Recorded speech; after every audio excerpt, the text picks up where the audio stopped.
Good morning, students. Today we will start the new unit valuation of goodwill. हमारा financial accounting का ये third unit है. First unit हमारा हो गया है.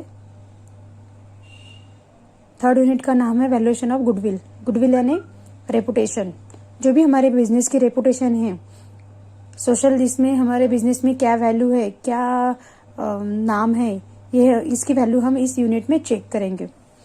गुडविल का मीनिंग क्या है? The goodwill means the reputation of business. जो भी हमारी बिजनेस की रेपुटेशन है वो. Valuation of goodwill means value of reputation. हम रेपुटेशन की वैल्यू सॉल्व करेंगे.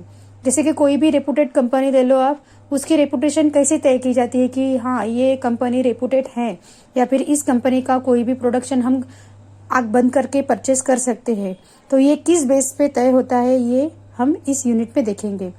वैल्यूएशन ऑफ गुडविल सॉल्व करने के अलग अलग मेथड है. सबसे फर्स्ट मेथड है एवरेज प्रॉफिट मेथड.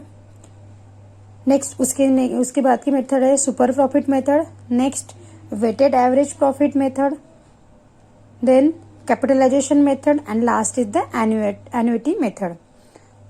तो ये जो मेथड से हम सॉल्व करेंगे गुडविल, तो एवरेज प्रॉफिट मेथड सॉल्व करने से पहले हम कुछ इंपॉर्टेंट पॉइंट्स देखेंगे जो कि वैल्यूएशन ऑफ गुडविल सॉल्व करने में इजी जाएगा, जो कि इंपॉर्टेंट है आपको सॉल्व करने के लिए. सबसे फर्स्ट है if the net profit of any year includes non business income like profit on sale of assets, income from investment, income from lottery etc, then such income should be deducted from the net profit of the year.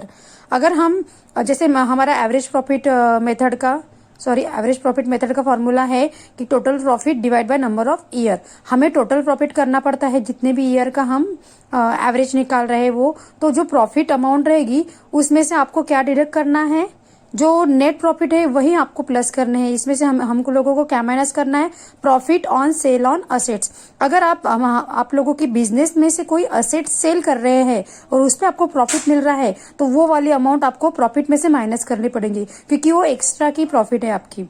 Then उसके बाद income from investment.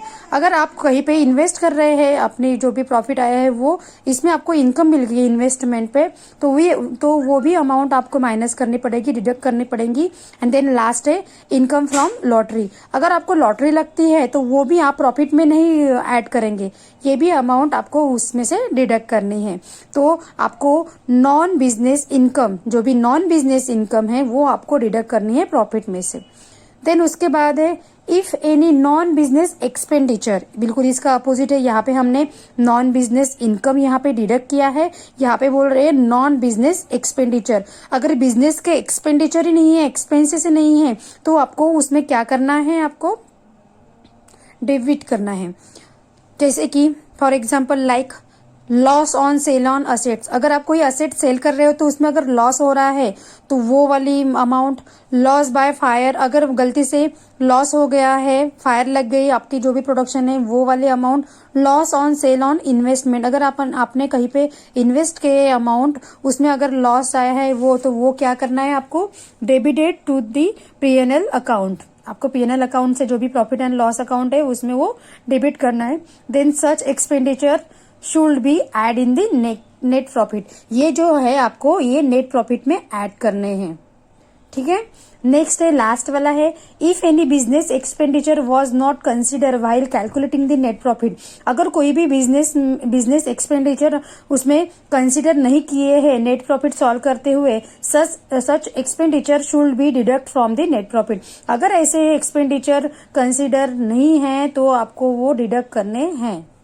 ये हो गया अपने average profit के कुछ rules. For example हम यहाँ पे एक एग्जाम्पल देखेंगे.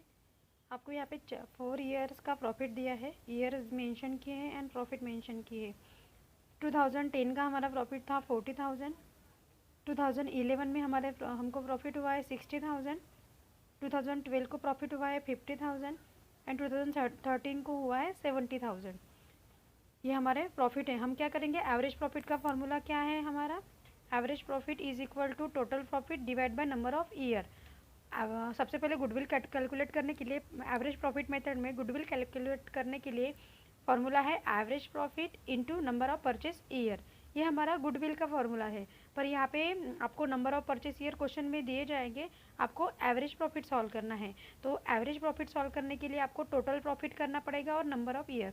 सेम वैसे आपको इस क्वेश्चन में आपको प्रॉफिट दिया है, तो पूरे के पूरे प्रॉफिट टोटल होंगे divide by number of year, मतलब कितने साल के आपको प्रॉफिट है। जैसे 4 ईयर है प्रॉफिट दिए हैं, तो 40,000 plus 60,000 plus 50,000 plus 70,000 divide by 4।